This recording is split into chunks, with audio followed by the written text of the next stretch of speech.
ஆண்டவரும் இரட்சகருமாகிய இயேசு கிறிஸ்துவினுடைய இனிதான நாமத்தினாலே உங்களை வாழ்த்துகிறேன். விசேஷமாக ஆண்டவராகிய கர்த்தர் நமக்கு கற்றுக் கொடுக்கிற மிக முக்கியமான சத்தியம், ஆவியானவரும் இணைந்து நம்மோடு கூட பேசும்படியான தயவுள்ள ஒரு காரியத்தை கற்றுக் கொடுத்ததுக்காக நான் ஆண்டவருக்கு நன்றி செலுத்துகிறேன். விசேஷமாக நமக்குள் ஆவியானவர் இருக்கும் பொழுது என்ன நடக்கும், ஒரு புதுப்பிக்கிற ஆவியானவர் என்பதை குறித்து ஆண்டவர் இதுவரை கற்றுக் கொடுத்தார். நமக்குள்ள ஆண்டவர் இருக்கும்போது அல்லது ஆண்டவர் நமக்குள்ள வரும் பொழுது 4 முக்கியமான காரியம். முதல்ல நம்முடைய இருதயம் மாறும், 2வது நம்முடைய ஐக்கியம் மாறும், 3வது நம்முடைய வார்த்தை மாறும், 4வது நம்முடைய நடக்கை. ஆவின் கனி, அதாவது அது வரைக்கும் மாம்ச கிரியைகள் இருந்த என் நடக்கையில ஆவின் கிரியைகள், ஆவியின் கனி வெளிப்படுவதை பார்க்க முடியும் என்பதை குறித்து ஆண்டவராய் இயேசு கிறிஸ்து நமக்கு தெளிவான வேத வசனத்தின் அடிப்படையில தெளிவாய் கற்றுக் கொடுத்தார். ஏன்னா ஆவியானவர் நமக்குள்ள வரும்பொழுது சகல சத்தியத்துக்குள்ளும் தான் நம்மை நடத்துவார் என்று சொல்லி தெளிவாய் வேத வசனத்தின் அடிப்படையில கற்றுக் கொடுத்திருக்கிறார். சரி, இந்த பரிசுத்த ஆவியானுடைய கிரியைகளை நாம் கண்டிருக்கிற நாம் இவரை பெற்றுக்கொள்ளனால் இந்த பரிசுத்த ஆவியை பெறுவதற்கு நாம் என்ன செய்ய வேண்டும்? அதை மாத்திரம் ஒரே ஒரு காரியம்தான், அதை மாத்திரம் நாம் தியானிச்சுட்டு நம்ம ஜெபிக்க போகிறோம். எடுத்தவங்க வாசிங்க, யோவான் 14ஆம் அதிகாரம் 16, 17 வசனங்களை வாசிக்கலாம். யோவான் 14ஆம் அதிகாரம் 16, 17 வசனத்தை நம்ம வாசிக்கலாம். நான் பிதாவை வேண்டிக் கொள்ளுவேன், அப்பொழுது என்றைக்கும் உங்களுடனே கூட இருக்கும்படிக்கு சத்திய ஆவியாகிய வேறொரு தேற்றரவாளனை அவர் உங்களுக்கு தந்தருளுவார். உலகம் அந்த சத்திய ஆவியானவரை காணாமலும் அறியாமலும் இருக்கிறபடியால் அவரை பெற்றுக்கொள்ள மாட்டாது. அவர் உங்களுடனே வாசம் பண்ணி உங்களுக்குள்ளே இருப்பதால் நீங்கள் அவரை அறிவீர்கள். இப்போ முதலாவது ஆண்டு நம்முடைய வாழ்க்கையில கற்றுக் கொடுக்கிற காரியம் என்னன்னு சொல்லி பார்க்கும்போது தெளிவான ஒரு காரியத்தை, அவர் எங்க இருக்கிறாரு அப்படின்னு சொல்லப்பட்டிருக்குன்னா, வேத வசனத்தின் அடிப்படையில ஆவியானவர் எங்க இருக்கிறாருன்னு சொல்லும் பொழுது நமக்குள்ளே இருந்து நமக்குள்ளே வாசம் பண்ணுகிறார் என்றுதான் ஆண்டோடைய வார்த்தையை நம்ம தியானிக்கும் பொழுது வாசித்த பிரகாரமாக நம்ம கண்டு கொள்ள முடியும். ஏன்னா வசனம் சொல்லுகிறது, நான் பிதாவை வேண்டிக் கொள்ளுவேன், அப்பொழுது என்றென்றைக்கும் உங்களுடனே கூட இருக்கும்படிக்கு சத்திய ஆவியாகிய வேறொரு தேற்றரவாளனை அவர் உங்களுக்கு தந்தருளுவார். இது யாரு அறிய முடியாதுன்னு சொல்லும் பொழுது இந்த சத்திய ஆவியானவரை காணாமலும் அறியாமலும் இருக்கிறபடியால் யாரு? உலகம் அவரை பெற்றுக் கொள்ள மாட்டாது. அவர் உங்களுடனே வாசம் பண்ணி உங்களுக்குள்ளே இருப்பதால் நீங்கள் அவர்களை அறிவீர்கள். இப்ப இந்த ஆவியானவரை எப்படி அறியணும்னா, எப்ப அறிய முடியும் எப்ப அறிய முடியாதுன்னா, நீ உலகப்புறமான வாழ்க்கையை விரும்பும் பொழுது, பாவத்தோடு நீ இணைந்திருக்கும் போது ஆவியானவரை அறிய முடியாது, பெற்றுக்கொள்ளவும் முடியாது. ஆனா ஆவியானவர் எப்ப அறிய முடியும்னா, நமக்குள்ளே வாசம் பண்ணி நமக்குள்ளே உலாவி நமக்குள்ளே வாசம் பண்ணார். அழகா சொல்லப்பட்டிருக்கு, நமக்குள்ளே வாசம் பண்ணி நமக்குள்ளே தான் இருக்கிறார். அதனாலதான் எப்ப ஆவியானவர் என்னால அறிய முடியும்? எனக்குள்ள இருந்தாதான் ஆவியானவரை அறிய முடியும். தூரத்துல இருந்து என்னை விட்டு வெளியில போனதுக்கு அப்புறம் அந்த ஆவியானவருடைய காரியங்களை அறிவது கடினம். ஏன்னா வசனம் தெளிவா சொல்லுகிற 17ஆம் வசனத்துல, ஆவியானவரை உலகம் அறிய முடியாது. உலக பிரமாண வாழ்ற வாழ்க்கை, பாவத்தோடு இணைந்து வாழ்கிற வாழ்க்கையினால இந்த ஆவியானவரை நாம் என்ன செய்ய முடியாது? பெற்றுக்கொள்வது முடியாது. பெற்றுக்கொள்ளலைன்னா அவரை அறியவும் முடியாது.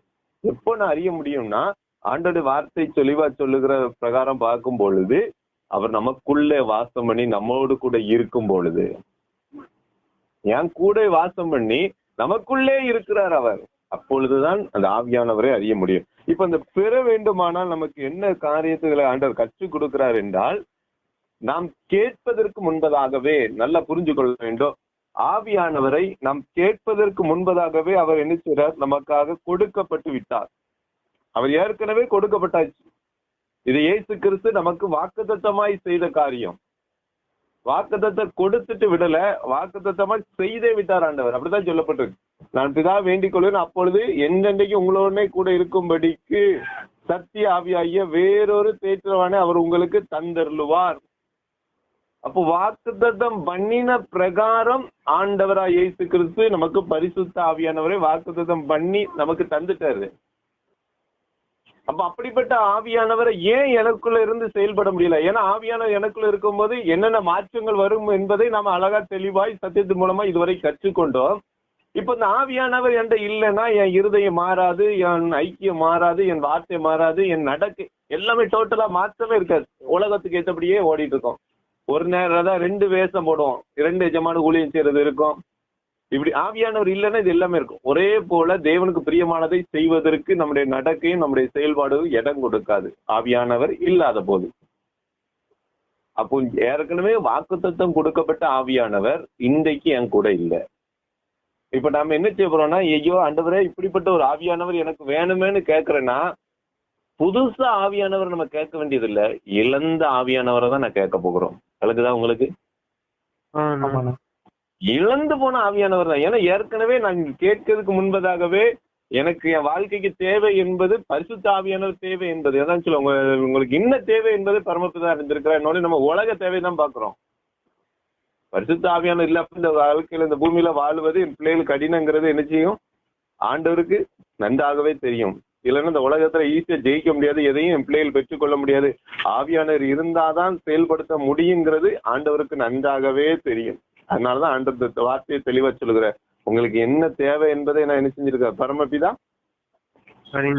அறிந்திருக்கிறார். உங்களுக்கு காரியங்கள் எல்லாவற்றையும் அவர் எல்லாத்தையும் அறிந்திருக்கிறார். எல்லாம் அஞ்ஞானிகத்தர். உங்களுக்கு வேண்டியவர்கள் என்று உங்க பரமபிதா. அதனாலதான் நமக்கு தேவை, அந்த இடத்துல ஆவியான தேவைங்கிறது அதனால முன்பதாகவே தெரிந்து அவர் கொடுக்கப்பட்டாயிற்று. இப்ப என்னுடைய செயல்பாடுகளினாலும் என்னுடைய வாழ்வில தேவனுக்கு இடம் கொடுக்காதனாலதான் என்னை விட்டு ஆவியானவர் கடந்து சென்றுட்டார். புரியுதா புரியலையா? நான் அது தெளிவா தெரிஞ்சு கொண்டுதான் இந்த ஆவியானவரை கேட்கணும். நம்ம இப்பதான் புதுசா ஆவியானவரை பெற்றுக்கொள்ள போகிறோம்னு சொல்லி நம்ம கேட்க கூடாது. ஏற்கனவே எனக்கு வாக்குத்தத்தம் பண்ணி கொடுக்கப்பட்டவர் தான் ஆவியானவர். தேவனுடைய பிள்ளைகளா இருக்கும் பொழுது, ஏன்னா ஆண்டவர் சொல்லுகிறாரு சிறு பிள்ளை போல மாறுங்கிற. சிறு பிள்ளையா இருக்கும் பொழுது நம்ம ஆண்டரோடு உள்ள உறவுல சரியா ஓடிட்டு இருக்கிற ஒரு வாழ்க்கை. நான் அந்த ஏஜ் ஆக ஆகதான் நமக்கும் தேவனுக்குள்ள உறவுகள்ல என்ன விரிசல் விழுகிறது. அப்போ ஆண்டவர் திருப்பிள்ளையில இருக்கும்போது நமக்கு ஆவியானவரை இந்த பூமியில கடைசி நாட்களில் மாம்சமான யாருமே ஆவியை ஊற்றுவேங்கிறாரு. அப்ப இந்த நாட்கள்ல நல்லா புரிஞ்சு கொள்ளணும், ஆவியானவரை நாம் இழந்திருந்த ஆவியானவரை மீண்டும் பெற்றுக் கொள்வதற்கு தான் ஆண்டவர்கிட்ட நான் கேட்க போறேன். புதுசா ஆண்டவரை எப்படியாவது இப்படிப்பட்ட ஆவியானவர் இருக்கிறாரா, எனக்கு இது வரைக்கும் தெரியாம போச்சு ஆண்டவரை, எனக்கு தாங்கல. ஆண்டவர் ஏற்கனவே வாக்குத்தத்தம் பண்ணி நமக்கு கொடுத்துட்டாரு.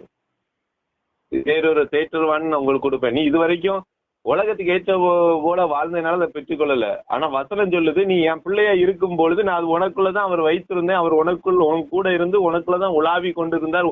உன் கூட தான் இருக்கிறாரு, உன் கூட வாசம் பண்றாரு.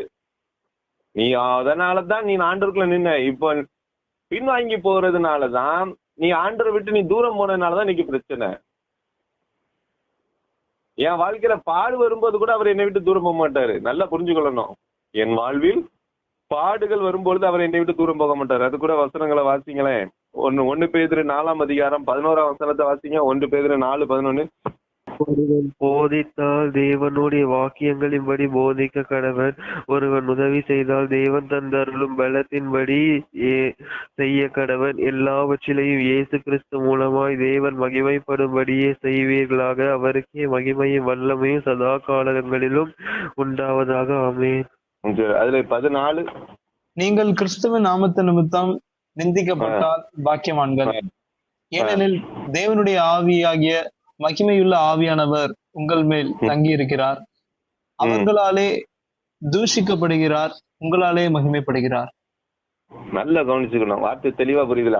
நம்முடைய வாழ்க்கையில பாடு இருக்கும். நம்ம மைண்ட் எப்படி இருக்குமா, நம்முடைய மனது நிலையே பிசாசு மனதா மாத்திருக்கான். பாடு வந்தா என் கூட ஆண்டவர் இருக்க மாட்டாரு, ஆவியானவர் இருக்க மாட்டாருன்னு நினைக்கிறோம். ஆனா வசனம் தெளிவா சொல்லுகிறது, நீங்க கிறிஸ்துவின் நாமத்து நிமித்தம் நிந்திக்கப்பட்டால் பாடுபட்டால் பாக்கியவான், ஏனென்றால் தேவனுடைய ஆவியாகிய மகிமையுள்ள ஆவியானவர் உங்கள் மேல் என்ன செய்யறாராம்? உங்கள் மேல் தங்கி இருக்கிறார். விளங்குதா? அப்ப பாடுகள் நம்மையும் பரிசுத்த ஆவியானவரை நம்மையும் உள்ள 2 பேருடைய உறவுகளை விட்டு பிரிக்காது. விளங்குதா விளங்கலையா? எவ்வளவு பாடுகள்னாலும் வரலாம். கிறிஸ்துவுக்குள்ள வாழும் பொழுது பாடுகள் வரும் பொழுது அவர் என்றைக்கும் நம்ம விட்டு விலக போறது கிடையாது. ஆவியானவரை யாரும் பிரிக்க முடியாது. பாடுகள் எந்த பாடுகளும் நம்ம ஒரே ஒரு காரியத்துல நம்ம அறிஞ்சுக்கணும். அந்த இடத்துல பாடு ஆண்டவர் அப்போ என் கூட இருந்தா ஏன் இவ்வளவு பாடு வரப்போகுது, அப்போ ஆண்டவர் என் கூட இல்லையோன்னு நமக்கு தோணும். ஆனா ஆண்டவர் வார்த்தையை நம்ம தெளிவா புரிஞ்சுக்கணும். சத்தியத்தை அறிஞ்சு கொண்டாதான் நம்ம செல்லணும். எந்த சூழ்நிலையிலும் பாடு நம்மையும் தேவனை விட்டு பிரிக்க முடியாது. அந்த வசனம் தெளிவா இருக்கு. அழகா சொல்லப்படுற, நிந்திக்கப்பட்டா பாக்கியம், நெருக்கப்பட்டால் பாக்கியவான்கள், நீங்க தூசிக்கப்பட்டா பாக்கியம். ஏனென்றால் தேவனுடைய ஆவியாகிய மகிமையுள்ள ஆவியானவர் உங்கள் மேல் தங்கி இருக்கிறார். அவர்களாலே தூசிக்கப்படுகிறார், உங்களாலே மகிமைப்படுகிறார். ரொம்ப முக்கியம், கவனம். அப்ப பாடுகள் நம்மகிட்ட இருந்து என்னச்சது, நம்மிடமிருந்து ஆவியானவர் பிரித்து செல்வதற்கு வாய்ப்பு கிடையாது. இதை நல்லா புரிஞ்சு கொள்ளணும். எவ்வளவு பாடுகள்னாலும் வரலாம், போராட்டங்கள் வரலாம், நெருக்கடி வரலாம், பலவீனங்கள் வரலாம். அதனால என்னை விட்டுட்டு ஆவியானவர் போவாருன்னு நினைத்து விடாதீர்கள். ஒருவேளை ஆண்டவர் இருந்தா ஏன் எனக்கு இவ்வளவு பாடுகள் வருது, ஏன் இவ்வளவு நெருக்கம் வருது? பாடுகள் தேவனை விட்டு எந்த சூழ்நிலையிலும் பிரிக்காது. நன்றாய் கவனிக்கணும். அப்ப எது என்னை தேவனை விட்டு பிரிக்கிறது, எது என்னை விட்டு ஆவியானவர் என் கூட இல்லாதபடி என்னை பிரிக்குங்கிறத நாம் புரிந்து கொள்ள வேண்டும். ஒரு வசனம் கூட வாசிச்சீங்கன்னா உங்களுக்கு தெளிவா புரியும். எபிரேயர் 3ஆம் அதிகாரம் 7ஆம் வசனத்தை வாசிங்க. எபிரேயர் 3ஆம் அதிகாரம் 7ஆம் வசனத்தை வாசிங்க. ஆகையால் பரிசுத்த ஆவியானவர் சொல்கிறபடியே இன்று அவருடைய சத்தத்தை கேட்பீர்களாகில். எப்போ ஒரு காரியத்துல அந்த வார்த்தை தெளிவா சொல்லுகிறது. ஆகையால் பரிசுத்த ஆவியானவர் சொல்லுகிறபடியே இன்று அவருடைய சத்தத்தை கேட்பீர்களாகில். 8ஆம் வசனம், வனாந்திரத்திலே கோபம் மூட்டின போதும் சோதனை நாளில் நடந்தது போல உங்கள் இருதயங்களை கடினப்படுத்தாதீர்கள். விளங்குதா? ஆமாண்ணே. எப்போ அந்த இடத்துல நம்ம ஆவியான வீட்டு போறது காரணம்னா, நான் என் வாழ்க்கையில் வருகிற பாடு என்னை தேவ ஆவியானவர் விட்டு பிரிக்காது. ஆனா நான் என்னுடைய வாழ்வில் வருகிற பாவம், எப்ப பாவம், எதனால பாவம் வருதுன்னா, என்றைக்கு எந்த நாளில் எப்பொழுது எந்த மணித்துளியில என்னை ஆவியானவர் எனக்கு கற்றுக் கொடுக்கிற வார்த்தைக்கு நான் செவி கொடுக்க மறுக்கிறேனோ அப்பொழுது என்னை விட்டு விலை பெறுவார். விளங்குதான் விளங்கலையா? முதல்ல நல்லா புரிஞ்சுங்க. அவர் இன்னைக்கு ஒவ்வொரு நாளும் என்ன நடத்துவாரு ஆவியானவர். இது நீ புரிஞ்சு கொள்ளணும். என் வாழ்க்கையில வருகிற ஒவ்வொரு நாள் வருகிற பாடுகளும் இந்த இடத்துல நெருக்கடிகளும் என்னை தேவ ஆவியானவர் விட்டு பிரிக்காது. ஆனா என் வாழ்க்கையில பாவம் எப்படி வருது? இன்று அதான் சொல்ல, ஒவ்வொரு நாளும் எனக்கு கற்றுக் கொடுப்பாரு. அதான் இன்று அவருடைய சத்தத்தை கேட்பீர்களாய், அதான் சொல்லப்பட்டிருக்கு இல்லையா? இன்று அவருடைய சத்தத்தை கேட்பீர்களாய். இன்னைக்கு ஆண்டவர் இன்றைக்கு எனக்கு கொடுத்த வார்த்தைக்கு நான் செவி கொடுக்க எப்ப மறுக்கிறேன், இன்னைக்கு இதை செய்ய ஒவ்வொரு நாளும் என்ன ஆண்டவர் கற்றுக் கொடுத்துட்டே இருப்பாரு. ஏன்னா வசனம் அப்படித்தான் சொல்லுது. அவர் வரும்பொழுது சகல சத்தியத்துக்கும் என்னை நடத்துவார். அதனால சங்கீதக்காரர் சொல்லுவார், நம்முடைய நல்ல ஆவி என்னை செம்மையான வழியில் நடத்துவாராக, இல்லையா? அப்ப என்னை ஒவ்வொரு நாளும் நடத்துகிறாரு. அப்ப இதை செய் இப்படி செய்ய அப்படிங்கும் போது அந்த இடத்துல நாம் நம்முடைய இருதயத்தை கடினப்படுத்தும் போது ஆண்டவரை விசனப்படுத்துகிறோம். ஆவியான நம்ம விட்டு வெளியில போயிடுவார். அப்ப பாவம் ஒன்றுதான் தேவ ஆவியானவர் நம்ம விட்டு விலகி செல்வதற்கு காரணமா இருக்கு, பாடுகள் அல்ல. விளங்கிட்டா விளங்கலையா?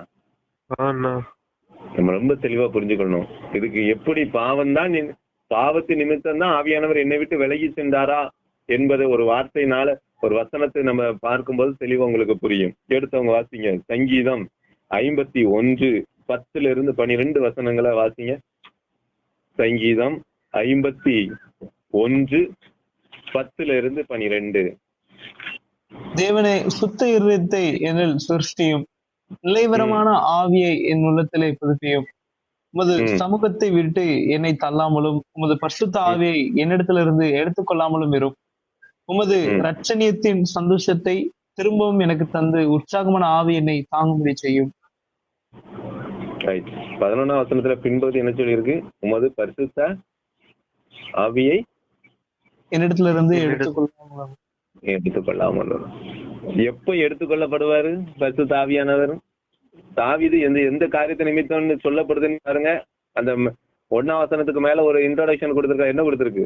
பத்சேபாள் இடத்தில் தாவீது பாவத்திற்குட்பட்ட பின்பு நாத்தான் தீர்க்கதரிசி அவனிடத்தில் வந்து அவன் பாவத்தை உணர்த்தின போது பாடி ராக தலைவனுக்கு ஒப்புவிக்கப்பட்ட தாவீதின் சங்கீதம். எப்போ தாவீது பாவத்துக்கு உட்பட்டானோ அப்ப ஆட்டோமேட்டிக்கா யார் எடுத்துக்கொள்ளப்படுறா? பரிசுத்த ஆவியானவர். இப்ப அது வரைக்கும் பாவத்தை எப்பா இந்த பாவம் வேண்டான்னு சொல்லிட்டு இருந்த ஆவியானவர் இப்ப சொல்றதுக்கு ஆள் இல்ல. இப்ப யார் வந்து உணர்த்த வேண்டியிருக்கு கடைசியில? தீர்க்கதரிசி, ஒரு தேவனுடைய பிள்ளை வந்து அது வரைக்கும் ஆவியானவர் அவனுக்குல இருந்து உணர்த்தினார். இவன் எப்போ அதன் ஆவியானவருக்கு வார்த்தைக்கு கீழ்ப்படியாம செய்தானோ ஆட்டோமேட்டிக் அவர் போயிட்டாரு. அதனாலதான் அவன் சொல்றான், எனக்கு புதுசா ஆவியானவரை தாங்க சொல்ல, உங்களுடைய ஆவியானவரை பரிசுத்த ஆவியை என்னிடத்திலிருந்து என்ன செஞ்சிடாதீங்க ஆண்டவரை எடுத்து கொள்ளாதீருங்க. ஆட்டோமேட்டிக்கா பாவத்தை நிமித்தம் என்ன செய்ய விலகி போயிடும். அவர் உற்சாகப்படுத்துகிற ஆவியானவர், அந்த வசனம் அப்படிதான் சொல்லுது இல்லையா? என்னை புதுப்பிக்கிற என் உள்ளத்தில் புதுப்பியும், நிலைவரமான ஆவியை என் உள்ளத்துல புதுப்பியும். ஒவ்வொரு நாளும் என்னை புதுப்பிக்கிறவர், என் கூட வாசம் பண்ணுகிறவர், உற்சாகத்தை தருகிற உற்சாக ஆவியானவர் இருக்கும்போது பார்த்தோன்னா ஆவியில அப்படியே உற்சாகம் இருக்கும். எப்பவும் ஆண்டுக்குள்ள ஒரு சந்தோஷம், ஒரு மகிழ்ச்சி, ஒரு ஃப்ரெஷ் எல்லாம் இருக்கும். ஆவியானவர் இல்லைன்னா இது எல்லாமே இருக்காது. வேற வழி இல்லை, என்னடா செய்ய, உலக சிந்தை தான் அதிகமா இருக்கும். ஆண்டவருக்குள்ள நம்ம வந்தா கூட இப்ப அடுத்தால அந்த வேலை இருக்கு இந்த வேலை இருக்கு நம்மளுடைய காரியங்கள் மனதை மாத்திட்டே இருப்போம். ஆனா ஆவியானவர் இருக்கும்போது தேவனுக்குன்னு கொடுக்குற நேரம் மகிழ்ச்சியா இருக்கும், உற்சாகமா இருக்கும். ஐயோ இந்த நேரம் ஆண்டவர் என் கூட இருக்கிறாரு, என்னோட பேசுவார். ஆவியானவர் போது நம்மளை உற்சாகப்படுத்துகிற ஆவியானவர் ஒவ்வொரு நாளும் என்னை புதுப்பிச்சு வழி நடத்திட்டே இருப்பாரு. எப்படி என் சரீரத்துல ஒவ்வொரு நாளும் புதுமையாக என்னுடைய இப்ப நம்ம 5 வயசுல பார்த்த மாதிரியே இன்னைக்கு நம்ம வளர்ச்சி இருக்கு இல்ல, நாளுக்கு நாள் வளர்ச்சி இருக்கா இல்லையா? நம்முடைய சரீரத்துல ஏஜுக்கு தகுந்தால வளர்ச்சி இருக்கா, உண்டா இல்லையா? அப்போ நம்முடைய வாழ்க்கையில ஆவிக்கிற வளர்ச்சி இருக்கும், உற்சாகம் இருக்கும், பரிசுத்தம் இருக்கும். இதான் ஆவியான நமக்குள்ள இருக்கும் இருந்து செயல்படுறது. புரியலையா? இதெல்லாம் என் வாழ்க்கையில இருக்கணும். அந்த வார்த்தை அதுதான் சொல்லுது. ஆவியானவர் எனக்குள்ள வரும்போது வளர்ச்சி வரும், ஆவிக்கிற வாழ்வில வளர்ச்சி வரும். அதே மாதிரி நான் எப்பவும் அவர் நம்ம கூட இருப்பாரு. ஆவியான நமக்குள்ள வந்தாச்சுன்னா இந்த செயல்பாடுலாம் இருக்கு, வளர்ச்சி இருக்கும். அதே நேரத்துல உணர்த்தல் இருக்கும், அதே நேரத்துல உற்சாகம் இருக்கும். விளங்கலையா? இது நம்முடைய வாழ்க்கையில இருக்கான்னு பாருங்க. நாளுக்கு நாள் இந்த காரியங்கள் இருக்கும். ஆவியானவர் வந்தா இந்த கண்டிப்பா இருக்கும். ஏன்னா என்ன சுவையான பாதையில் நடத்துவார். எப்படி என் சரீரம் ஏஜுக்கு தகுந்தாலும் வளருதோ அப்படியே ஆவியான எனக்குள்ள இருக்கும் போது ஆண்டவருக்குள்ள வளருது இருந்துட்டே இருக்கும். வயதம் சொல்லுகிறதுல பரிசுத்தமாகிறவர்கள் இன்னும் பரிசுத்தமாகட்டும் தான் நான் சொல்லுகிறேன். அது போல ஆவியான என்னை உணர்த்திக்கிட்டே இருப்பார். சகல காரியத்தின் குறித்து என்னை ஆண்டவர் உணர்த்திக்கிட்டே இருப்பார். எப்ப இதுல எப்படி போ ஒவ்வொரு நாளும் அதுல நான் என்னைக்கு ஆண்டவர் ஆவியான கீழ்ப்படியாம போறேனோ அப்பொழுது பாவத்துக்குள்ள போயிருவேன். பாவத்துக்குள்ள போகும்போது ஆவியானவர் என் கூட இருக்க முடியாது.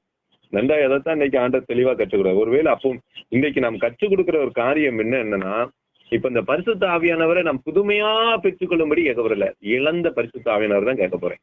விளங்கலையா? நம்ம வரத்தை கேட்கறதுனால இன்னைக்கு பரிசுத்த ஆவியானவர் வேணும்ட்டு என்ன செஞ்சிடும். ஆவியான நமக்குள்ள இருக்கும்போது முதல்ல என்ன செவ்வியான பாதையில் நடத்துவார். அதுக்கப்புறம் நமக்கு நம்மை கொண்டு எந்த வழியில என்ன அழைப்புல நம்ம வழி நடத்துறாரோ அதுக்கேற்ற வரத்துல நடத்துவார். புரியலையா? ஆவியானவர் எல்லாரும் கொடுக்கப்பட்டிருக்கு. அந்த வரங்கள் வந்து எல்லாருக்கும் ஒரே போல கிடையாது. உனக்கு கூட்ட அழைப்புக்கு எதுவும் என்னால நம்ம ஆண்டவரை இதுவரை நான் பரிசுத்தான பெருளையும் கிடையாது. பரிசுத்த ஆவியானவர் எல்லாருக்கும் பொதுவாய் கொடுக்கப்பட்டிருக்கு. ஆனா எந்த நேரத்துல நம்முடைய பாவத்து நிமித்தம் தான் நம்ம அவரை இழந்திருக்கிறோம். இழந்த ஆவியானவரை நம்ம மறுபடியும் பெற்றுக்கொள்ளக்கு தான் நம்ம கேட்கணும். புரியலையா? இதுவரைக்கும் நீங்க நல்லா யோசித்து பார்க்கணும். என் வாழ்க்கையில வளர்ச்சி இருந்துதான், உணர்த்துதல் இருந்துதான், அதே நேரத்துல உற்சாகமா இருந்துதான் ஆண்டவருக்குள்ள இதெல்லாம் இருந்துன்னா உன் கூட ஆவியானவர் இருந்திருக்கணும். அது எப்பொழுது என் வாழ்க்கையில இந்த 3 குறைகிறதோ, இந்த 3 காரியம் என் வாழ்க்கையில எப்பொழுது குறைகிறதோ அப்பொழுது உன் வாழ்க்கையில ஆவியானவர் உன்னை விட்டு கடந்து சென்றான்னு அர்த்தம். எதனால கடந்து சென்றால்? உன் வாழ்க்கையில பாடு வந்ததுனால அல்ல, உன் வாழ்க்கையில பாவம் வந்ததுனால. எதனால பாவம் வந்தது? ஒவ்வொரு இன்றைக்கு நான் என் தேவன் எனக்கு கொடுத்த வார்த்தைக்கு நான் கீழ்ப்படிய மறுத்ததால என்னை விட்டு அவர் விலகி போவார். விளங்கலையா? இன்னைக்கு நான் என்ன செய்யணும்? ஆண்டவர் சமூகத்துல என்னை தாழ்த்தணும். ஆண்டவரே, ஏன் பாவத்தின் நிமித்தம் தான், உம்முடைய வார்த்தைக்கு நான் கீழ்ப்படியாதது நிமித்தம் தான் இன்றைக்கு நான் பரிசுத்த ஆவியானவரை எனக்கு கொடுத்த வாக்குத்தத்தமாய் கொடுத்த அந்த பரிசுத்த ஆவியானவரை, என்னை வழி நடத்தும்படியாய் கொடுக்கப்பட்ட ஆவியானவரை, என்னை உணர்த்தும்படியாய் கொடுக்கப்பட்ட ஆவியானவரை, என்னை வளரச் செய்கிற ஆவியானவரை, என்னை உற்சாகப்படுத்துகிற ஆவியானவரை நான் இழந்து விட்டேன். என்னை மன்னித்து அதை மீண்டுமா எனக்கு தாங்க ஆண்டவரை நம்ம கேட்கணும். விளங்கலையா? இன்னைக்கு ஏன் நம்மளால சில நேரத்துல பிசாசோடு சத்துருவோடு நிக்க முடியல, காரணம் அதுதான். நம்ம நிக்க முடியாததுக்கு காரணமே அதுதான். ஏன்னா ஆவியானவர் தாமே நம்ம கூட இருந்து நினைச்சுவார், சத்துருவோடு யுத்தம் பண்ணுவார். இன்னைக்கு அவர் இல்லைன்னொடனே நம்மளால ஜெயிக்க முடியல. விளங்குதா விளங்கலையா? உண்மைதானா? ஆவியானவர் இருந்தா அன்னைக்கு ஈஸியா ஜெயிச்சிருப்போம் நிறைய காரியங்கள்ல. நம்மளை ஒவ்வொரு காரியத்தை உற்சாகப்படுத்துவார்ப்பா. நீங்க நியாயாதிபதிகள் 13:25 வாசிங்க. நியாயாதிபதி 13:25.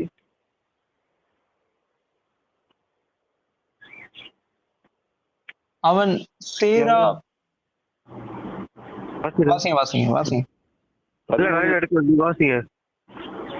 அவன் சோராவுக்கும் எஸ்தாவோலுக்கும் நடுவில் உள்ள தானின் பாளையத்தில் இருக்கையில் கர்த்தருடைய ஆவியானவர் அவனை ஏவத்துவக்கினார். உற்சாகப்படுத்தி இருப்பாரு. இதை செஞ்சு அதை செஞ்சிரு சொல்லி நம்மளை நினைச்சுவாரா?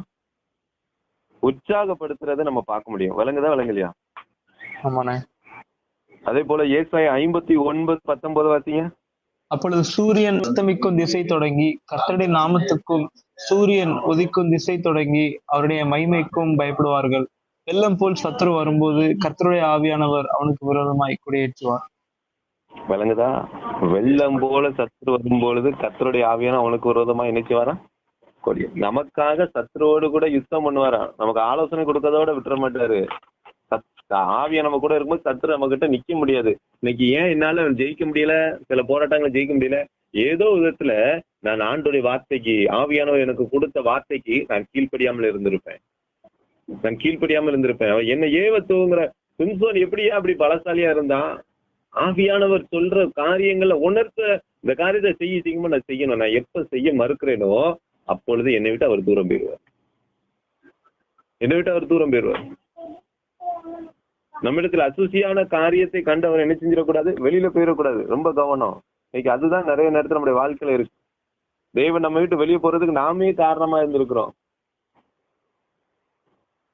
இன்னைக்கு அத காரியம் நம்முடைய வாழ்க்கையில இருக்கான்னு பாருங்க. தேவனுக்கு பிரியமில்லாத அசூசியான காரியங்கள் நம்முடைய வாழ்க்கையில இருக்கான்னு பாருங்க. உன் தேவனாய கர்த்தர் சொல்லப்பட்டிருக்கல, உன் ரட்சிக்கவும் கர்த்தர்களை ஒப்புகவும் உன் பாளையத்தில் உலாவி கொண்டிருக்க. உன்னிடத்துல அசூசியான கருத்துக்களை அவர் உன்னிட்டு போகாதபடி உன் பாளையம் சுத்தமா இருக்கட்டும். தேவனுக்கு பிரியமில்லாத காரியம் எனக்குள்ள இருக்கும்போது அவர் என்னைட்டு விலகி போவார். ஆவியான் நமக்குள்ள உலாவி கொண்டு இருக்கிற எப்ப அவர் நம்ம விட்டு போறாரு? தேவனுக்கு பிரியமில்லாத காரியம் எனக்குள்ள வரும்பொழுது. அப்போ நமக்கு தேவனுக்கு பிரிப்பாரு. ஏன்னா அவர் சாதாரண ஆவியானவர்ல, பரிசுத்த ஆவியானவர். பரிசுத்தம் இல்லைன்னா நம்ம விட்டு விலகிடுவாரு. எப்ப பரிசுத்தம் இருக்காது, எப்ப ஆவியானவர் வார்த்தையை நான் கீழ்ப்படியவில்லையோ அப்பொழுது என் கூட பரிசுத்த ஆவியானவர் நினைச்ச முடியாது, இருக்க முடியாது. புரிஞ்சுட்டா புரியலையா? ஆகவே ஆண்டவருக்கு பிரியமான நம்ம செய்யணும். முதல்ல நம்ம என்ன செய்யணும்? இழந்த ஆவியானவர் தான் கேட்க போறோம். ஆண்டவரை கேட்க போறோம், ஆண்டவரே என் வாழ்க்கையில இந்த நீங்க தந்த ஆவியானவரை நான் இழந்தேன். ஆண்டவரை நான் தான் கீழ்ப்படியாமல் விட்டுட்டேன். அதனாலதான் இன்னைக்கு என்னால கர்த்தருக்கு பிரியமா நடக்க முடியல, கர்த்தரை எதிர்த்து ஜெயிக்க முடியல, இன்னும் ஒவ்வொரு நாளும் உற்சாகமா உங்களுடைய பாதத்துல வர முடியல. ஏன் இன்னைக்கு ஆண்டவருடைய பாதத்துல வரனாலே ரொம்ப கடினப்பட்டு வர வேண்டியிருக்கு? ஏன் அந்த உற்சாகம் வர மாட்டேங்குது? இன்னைக்கு ஆண்டவர் எனக்கு என்ன கற்றுத்தர போறாரு? ஒரு வாஞ்சை ஏன் என்ன வாழ்க்கையில வர மாட்டேங்குது? ஆவியானவர் வந்தாதான் அந்த வாஞ்சை வரும். ஆவியானவர் வந்தாதான் அந்த வாஞ்சை நம்முடைய வாழ்க்கையில வரும், இல்லைன்னா வராது. இல்லைன்னா வேற வழி இல்லையா, இன்னைக்கு என்ன செய்ய அப்படின்னு தான் வரும். புரியுதா புரியலையா? ஆவியானவர் வந்தாதான் உனக்கு இன்ட்ரெஸ்ட் வரும். இல்லைன்னா இன்னைக்கு என்னதான் சரி அவங்க எதுவும் கேட்பாங்களோன்ட்டு தான் நம்ம அட்டன் பண்ண வேண்டியிருக்கும்.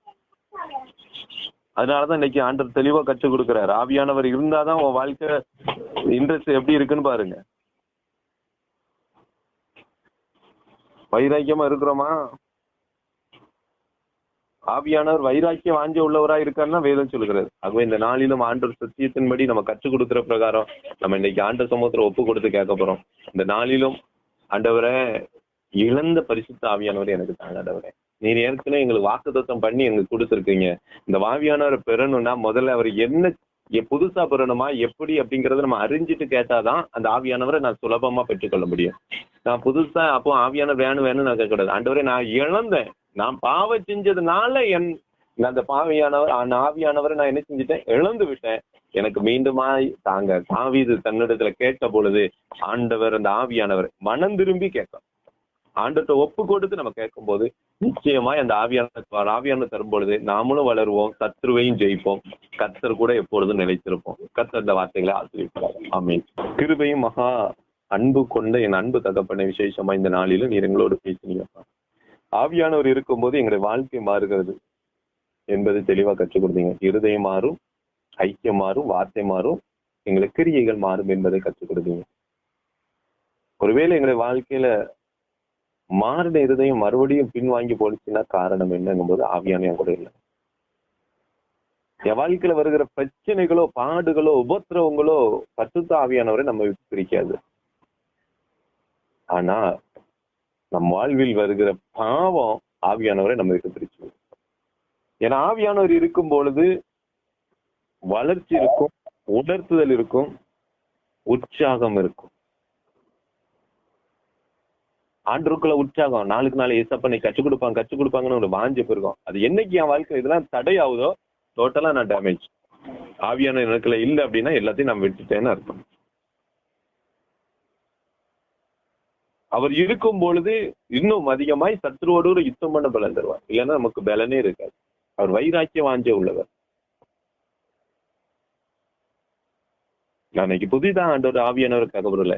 எனக்கு தந்த ஆவியான நான் என்னுடைய பாவத்தை நிமித்தம், வேற யாரும் தர கிடையாது. நான் செய்த பாவம், நான் ஆவியானவருடைய வார்த்தை கீழ்ப்படியாததினால், அவர் எனக்கு கொடுத்ததை நான் செய்ய தவறுதினால், நான் என்றைக்கு தவறி விட்டு விலகி செல்கிறோம் அப்பொழுதுதான் அவர் என்னை விட்டு விலகி, நாம் அவருடைய வார்த்தையை விட்டு விலகும் போது அவர் நம்மை விட்டு விலகிடுவார்.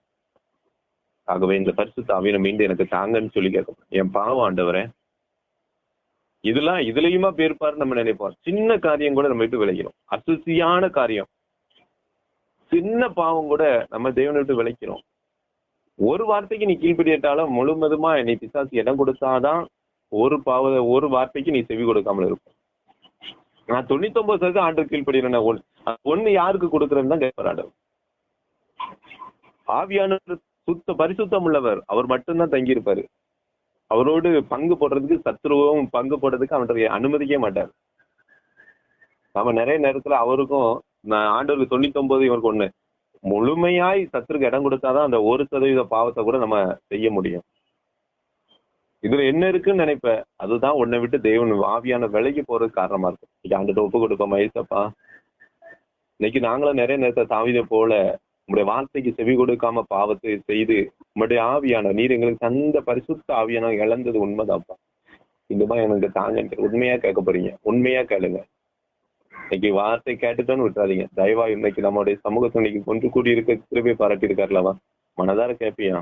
உன்னை ஆண்டல் பார்த்துட்டு இருக்க, கேட்கிற அவனும் பெற்றுக்கொள்ளுகிறான். நீ எதை கேட்கிற? உனக்கு இந்த நாட்கள்ல எது நமக்கு தேவை? இன்னைக்கு ஒவ்வொரு காத்து அது வேணும் இது வேணும்னு கேட்கிறோம். நான் ஆவியானவர் வேணும்னு நம்ம கேட்டதே இல்லை. ஏன்னா ஆவியானவர் இந்த உலகத்துல நம்ம ஜீவிக்கிறதுக்கு தரப்பட்டவர், இந்த பரலோகத்துக்கு போகிறதுக்கும் தரப்பட்டவர், இந்த பூமியில சத்ரோட எதிர்த்து நிக்கிறதுக்கும் தரப்பட்டவர், தேவனுடைய வழியில நடக்கிறதுக்கு தரப்பட்டவர், சகல நன்மையும் நம்ம பெற்றுக்கொள்வதற்கு தரப்பட்டவர் இந்த பரிசுத்த ஆவியானவர். ஆகவே இந்த பரிசுத்த ஆவியானவருடைய வார்த்தைக்கு கீழ்ப்படியும் ஆண்டவரை ஒப்பு கொடுப்போம். ஆண்டவரை இந்த ஆவியான எனக்கு வேணும், இனி ஆண்டவரை உம்முடைய வார்த்தை கீழ்ப்படியணும், எங்களை முற்றுமா அர்ப்பணிக்கணும். நிபந்தனையற்ற ஒரு ஆண்டவர் சமூகத்துல ஒப்பு கொடுக்கிற ஒரு வாழ்க்கை, நிபந்தனையற்ற ஒரு ஐக்கியம். ஆண்டவரை கேட்போம், ஆண்டவரை இந்த காரியத்தினால நான் விலகிட்டேன், இனிமே அந்த காரியத்துல முழுவதும் நீங்க என்னை ஆளுகை செய்யுங்க, முழுவதும் என்னை பரிசுத்த ஆவியானவர் ஆளுகை செய்யணும்னு சொல்லி ஒப்பு கொடுப்போம். என் சரீரத்தை முழுவதும் ஆவியான ஆளுகை செய்யட்டும், என் சிந்தை முழுவதும் ஆவியான ஆளுகை செய்யட்டும். இனி பார்க்கிறது, பேசுறது, சிந்திக்கிறது எல்லாம் ஆவியானவருடைய செயல்பாடு, ஆவியான வார்த்தைக்கு செவி கொடுக்கிறதா இருக்க எனக்கு உதவி செய்யுங்கப்பா. எனக்குள்ள வருகிற சந்தேகத்தை கொண்டு வந்து, பயத்தை கொண்டு வந்து ஆவியானவருக்கு செவி கொடுக்க மறுக்க வைக்கிற அந்த பொல்லாத சிந்தனைகள் எல்லாம் அழிக்கப்பட்டு ஆண்டவரே, ஆவியானவர்களை ஒப்பு கொடுக்க அந்த ஆவியான எங்களுக்கு வேணாம் ஆண்டவரே. நாங்க இழந்து போன ஆவியானவர் எங்களுக்கு தாங்க ஆண்டவரே. இழந்து போன நன்மைக்காக ஆண்டத்தை போராடுகிறோமே, ஆண்டத்தை எதிர்பார்க்கிற நன்மைக்காக ஆண்டத்தை போராடுகிறோமே. இழந்த பரிசுத்த ஆவியானவரை கேட்போம். நன்றி பரிசுத்த ஆவியானவர். நீ கேளு தம்பி, உன் இருதயத்தை சும்மா வைத்துக் கொண்டு இருக்காது. ஏதோ செபித்தோன்னு இல்லாதபடிக்கு மனதார கேளு. ஆண்டவரே உன்னை பார்க்கிறாருல, நீ உண்மையா கேட்கறியான்னு பாப்பாரு, உன் இருதயத்தை பாப்பாரு. இந்த பரிசுத்த ஆவியான நீ உண்மையா வேணும்னு பாக்குறியான்னு பாப்பாரு. ஐசப்பா என் இருதயத்தை பாருங்கன்னு சொல்லி நீ தான் காமிக்க போற ஆண்டவர்ட்ட. உன் இருதயத்தை ஐசப்பா, இந்த திருக்குள்ள இருதயம், மகா கேடுள்ள இருதயம் ஆண்டவரே, வெளிவேசம் போடுகிற இருதயமா இருக்கு ஆண்டவரே. ஆவியான இருக்கும் பொழுதுதான் பரிசுத்தமா இருக்கும். அதுதான் தேவன் விரும்புகிற ஒரு ஆலயமாய் மாறும். என்னை ஒப்பு கொடுக்குறப்ப என்னை பரிசுத்தப்படுத்துங்க. இந்த நாளில இந்த வார்த்தையை கொடுத்தீங்களே நன்றி. இந்த பரிசுத்த ஆவியை பெற்றுக்கொள்வதற்கு எங்களை தகுதிப்படுத்துங்க. கேட்கிற பிள்ளைகள் இனி எல்லாருக்கும் கேட்க போற பிள்ளைங்களுக்கும் இந்த பரிசுத்த ஆவியான நிறைவா கொடுக்கட்டும். என்னையும் எங்களையும் தாழ்த்தி அர்ப்பணிக்கிறப்ப எங்களுக்கு தந்தை ஆகணும் ஆண்டவரே, தந்தை ஆகணும். ப்ளீஸ் சரி, மனம் இறங்கி அற்புதம் செய்யுங்க. உற்சாகத்தின் ஆவியினாலும் ஆண்டவரை ஜீவிக்கிற ஜீவிக்கிற ஒரு ஆவியினாலும் வளர எங்களுக்கு உதவி செய்யுங்க. வளர்ச்சி உணர்த்தப்படுகிற ஆவியானவராலே நடத்தப்பட எங்களுக்கு உதவி செய்யுங்க. விதமா நீ நடத்தப்படுற இனிமே சந்தேகத்துக்கும் பயத்துக்கும் இடம் கொடுக்காதபடி தெளிவாய் சத்தத்தை கேட்கிற பிள்ளைகளை எங்களை மாற்றுங்க. நீ தந்து விட்டீர் என்று சொல்லி நாங்க செபிக்கிறோம், நம்புகிறோம். கர்த்தர் வழி நடத்துங்க. தடையெல்லாம் நீக்கப்படுங்க. துதி கன மகிமை எல்லாம் செலுத்துகிறோம். இயேசு கிறிஸ்துவின் ஜெபிக்கிறேன் ஜீவன்ல நல்ல பிதா. ஆமென்.